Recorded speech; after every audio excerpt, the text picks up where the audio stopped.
Imagine you are 10 years old, and your father looks at you across the dinner table and says with complete seriousness, "You know, you're no genius." Not as a joke, not as a challenge, just as a statement of fact, delivered the way someone might tell you the weather forecast.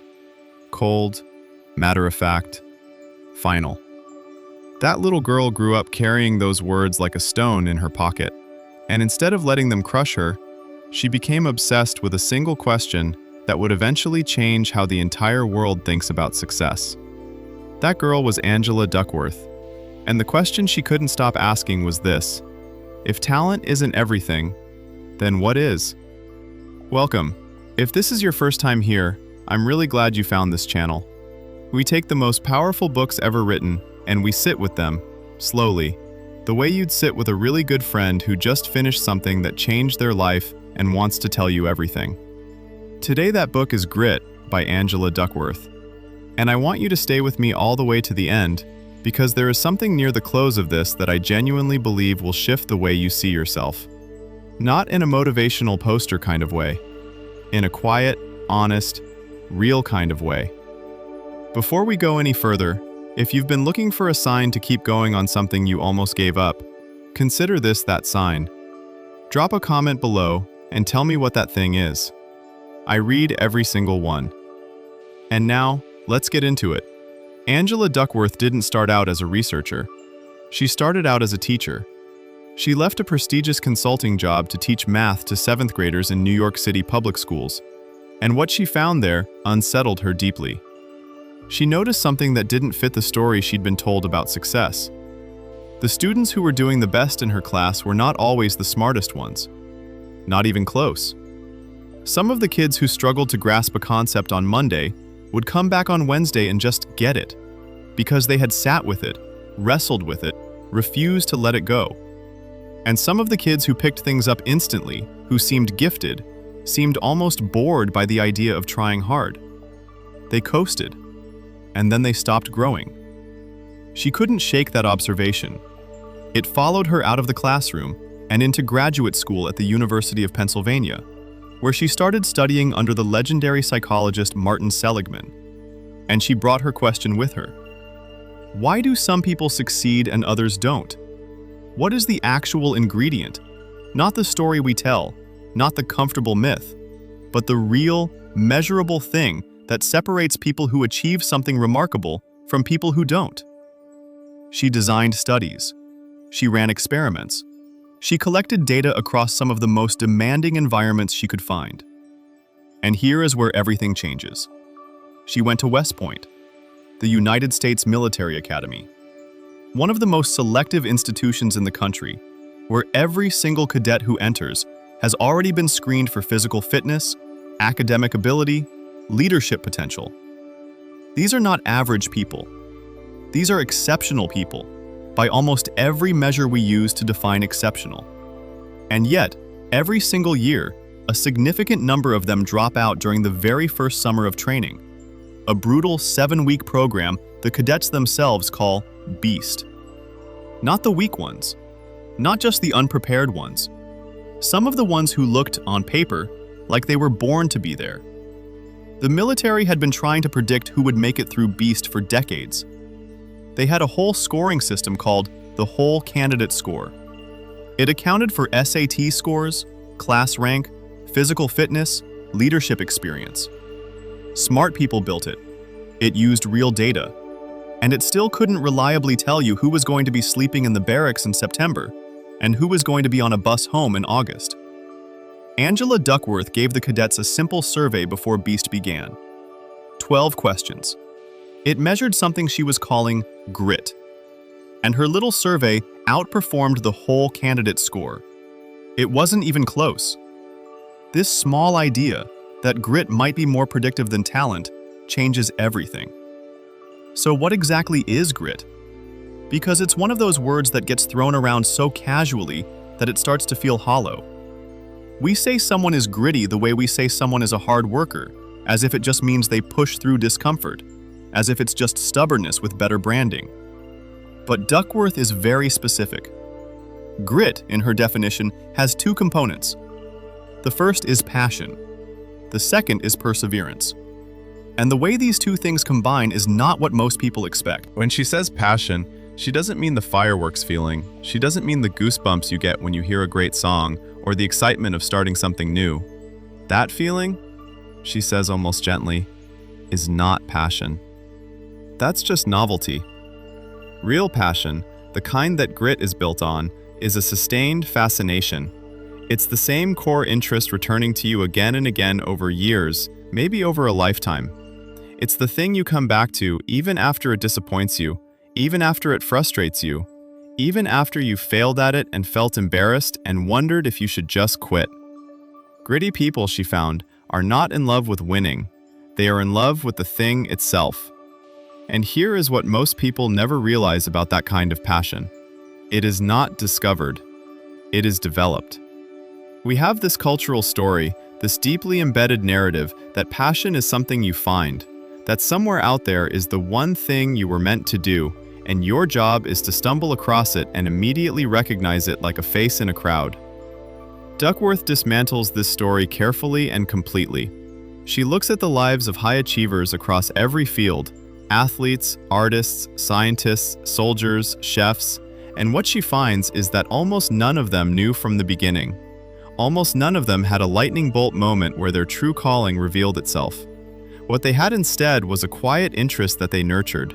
They got curious about something. They followed that curiosity. They got a little better. Getting better made it more interesting. Being more interested made them want to practice more. And gradually, over time, years sometimes, the thing became theirs. Passion didn't ignite the journey. Passion was the result of the journey. If you've ever felt like you haven't found your thing yet, I want you to sit with that for a moment. Because maybe you haven't been looking in the wrong places. Maybe you've just been waiting for a feeling to arrive that was never going to come that way. Now let's talk about the second part of grit, perseverance. And specifically, the kind of perseverance that actually leads somewhere, because not all persistence is created equal. Duckworth draws heavily here on the research of a man named Anders Ericsson, a psychologist who spent decades studying expert performers, musicians, chess players, athletes, surgeons. And what Ericsson found, and what Duckworth builds on, is that the practice that produces mastery is not the same as the practice most of us do. Most of us, when we practice something, practice the parts we're already good at. Think about the last time you played a song on an instrument, or practiced a sport, or even rehearsed a presentation. Chances are, you ran through the whole thing, felt decent about the parts that went well, cringed a little at the parts that went badly, and then did it again. That's called naive practice. It feels like effort. It feels like improvement. But Ericsson's research showed that this kind of practice plateaus surprisingly quickly. You get to a certain level and then you just stay there. For years. Sometimes forever. The practice that actually builds mastery is what Ericsson called deliberate practice. And it is genuinely uncomfortable. It means isolating the weakest part of your performance and attacking it directly, specifically, over and over, until it is no longer weak. It means working at the edge of your ability, not in the safe middle of it. It means getting immediate feedback and using that feedback honestly. And it means accepting, every single day, that you are going to feel incompetent for a while before you feel capable. Gritty people, Duckworth found, are not necessarily people who enjoy this discomfort. They have simply learned to tolerate it in service of something they care about deeply. There's a moment in the book where she describes watching a swimmer train. Not a casual lap swimmer, an elite competitive swimmer. And she watches this woman do the same turn over and over and over. Not because she is bad at it, but because she wants to be better at it. There is no joy visible in this repetition. There is no excitement. There is just focus and precision and an almost meditative commitment to getting fractionally closer to perfect. And Duckworth asks her later, "Do you enjoy practice?" And the swimmer thinks about it honestly and says something like, "It doesn't feel good while I'm doing it, but I love what it makes me." That sentence, "I love what it makes me," that might be the most honest description of grit I have ever heard. Now here's the piece that makes grit more than just a productivity concept, more than just a better way to work hard. And this is the part that most summaries skip over, which I think is a mistake. Purpose. Duckworth argues that grit without purpose is just stubbornness. You can be incredibly persistent. You can practice with extraordinary discipline and still burn out, still lose the thread, still wake up one morning and ask yourself, with genuine confusion, why you are doing any of this. The people she identifies as truly gritty, the ones who sustain their effort not just for months but for decades, almost all have connected their work to something beyond themselves. They believe that what they are doing matters to other people, that it contributes to something larger than their own achievement. She's not talking about grand humanitarian missions here. She's not saying you need to be saving the world. She found scientists who believed deeply that their research, even the narrow, unglamorous kind, was making the world a little more understood. She found teachers who saw each student not as a grade to manage, but as a mind to open. She found cooks who believed that a good meal given to a person at the right moment was an act of genuine care. The size of the purpose almost doesn't matter. What matters is that it is real, that it reaches past the self. If you're enjoying this so far, I'd love it if you'd subscribe and leave this playing. Every video we make is built around the idea that the right book at the right moment can genuinely change a life. And I think this might be one of those moments for someone watching right now. There is one more pillar that Duckworth places at the foundation of grit, and it is perhaps the most quietly radical of all. She calls it hope. But she is careful to distinguish between the hope most of us are familiar with, the passive, wishful kind, the kind that waits for things to get better, and the kind of hope that grit is built on. The hope she's talking about is active.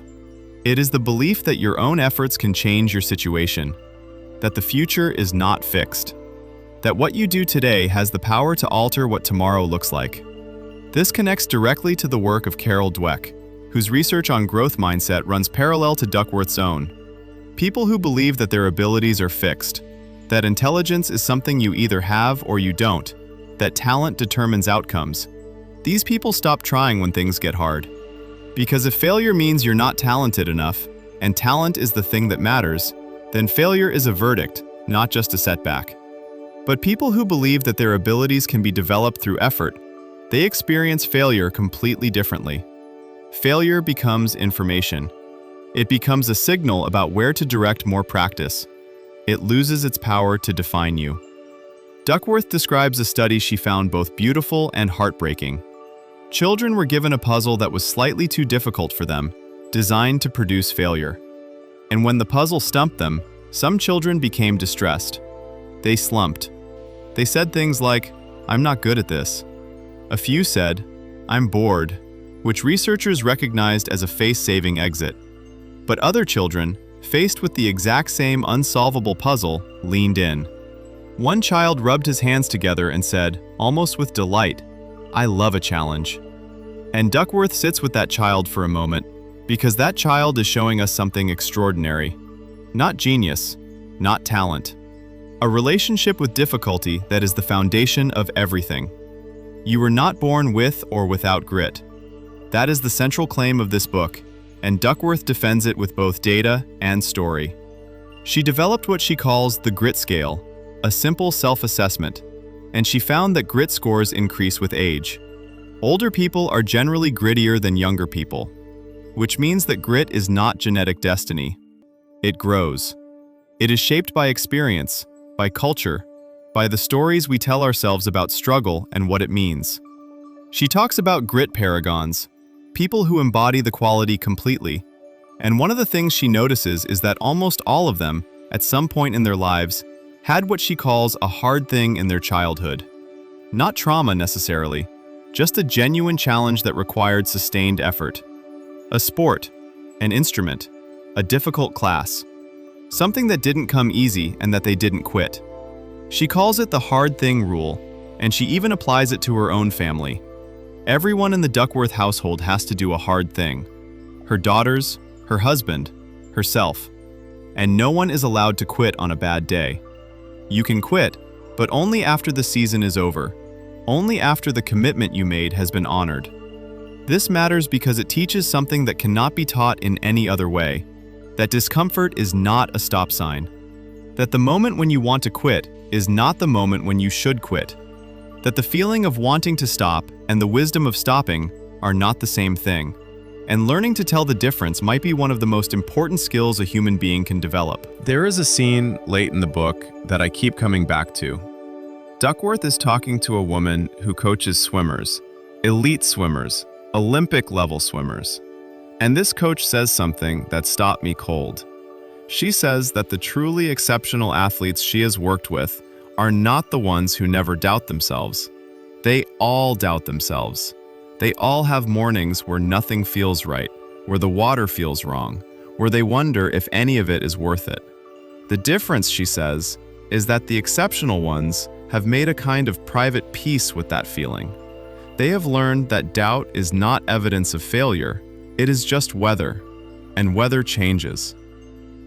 I want to ask you something, and I want you to sit with it honestly before you answer.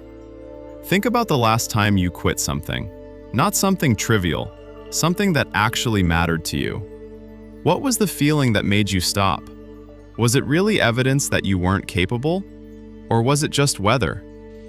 Duckworth ends her book with something that I find genuinely moving, and it brings us all the way back to where we started. To that dinner table, to that father, to the little girl being told she was no genius. She doesn't tell that story to condemn her father. She tells it almost with compassion, because she understands now what she couldn't understand then. Her father was a product of a culture that worshipped talent, a culture that believed in the gifted and the ungifted, the naturals and the rest. And that culture, she says, is not just wrong, it is costly. It is costing us the full effort of millions of people who were told, explicitly or implicitly, that effort was a consolation prize. That working hard was just what you did when talent ran out. She wants a different culture. Not one that ignores talent. Talent is real, she never denies that, but one that understands the equation correctly. Because here is the equation she built her entire career around, and it is so simple and so devastating in what it implies. Talent times effort equals skill. Skill times effort equals achievement. Effort counts twice. Not effort instead of talent. Not effort as a replacement for talent. Effort as the thing that activates talent and then compounds it. The talented person who doesn't try, she says, doesn't just waste their talent. They fall behind the person with less talent who tries twice as hard. Think about what that means for every person who has ever been told they weren't smart enough, weren't natural enough, weren't born with the right gifts. Think about what it means for every child who watched a more talented classmate praised while their own hard work went unnoticed. The story we tell about success is not just inaccurate, it is actively damaging. And Duckworth isn't asking us to pretend it isn't. She is asking us to replace it with something truer. Grit is not magic. It is not a personality trait you either have or you don't. It is a combination of sustained interest, deliberate practice, a sense of purpose beyond the self, and a kind of hope that refuses to stop believing in your own ability to grow. It can be developed, it can be taught, it can be grown in children if we create the right conditions. And the first condition, the most essential one, is this. We have to stop treating struggle as a signal of inadequacy and start treating it as the actual path. There is a kind of person who reads this book, or hears this right now, and feels something shift. Not dramatically, not like a revelation, more like a quiet settling. Like something they always half believed, but never had the words for, has just been handed back to them in a form they can hold on to. That struggling doesn't mean you're not meant for something. It means you're in the middle of becoming it. That the gap between where you are and where you want to be is not a judgment. It is just the space where all the important work happens. Angela Duckworth spent her whole life trying to prove her father wrong. Not with anger, with curiosity, with research, with a commitment to understanding that outlasted every setback, every dead end, every time the data didn't cooperate. She became one of the most influential psychologists of her generation. She won a MacArthur Genius Grant, which, given her father's words, carries a kind of quiet poetry. And she says even now, that she does not think of herself as naturally gifted. She thinks of herself as someone who found something worth caring about and refused to stop. That is grit. That is what it looks like from the inside. Not triumphant, not easy, just honest, sustained, purposeful effort, compounding quietly over time, until one day you look up and realize you have become someone you didn't know you were capable of being. So here is the question I want to leave you with. And I mean this genuinely. Take a moment with it. Don't just scroll past. What is the thing in your life right now that is asking for your grit? Not your talent, not your intelligence, not your luck, just your willingness to stay, to practice, to keep showing up past the point where it feels good. Because that thing, whatever it is waiting for you to decide that the weather doesn't get to stop you anymore.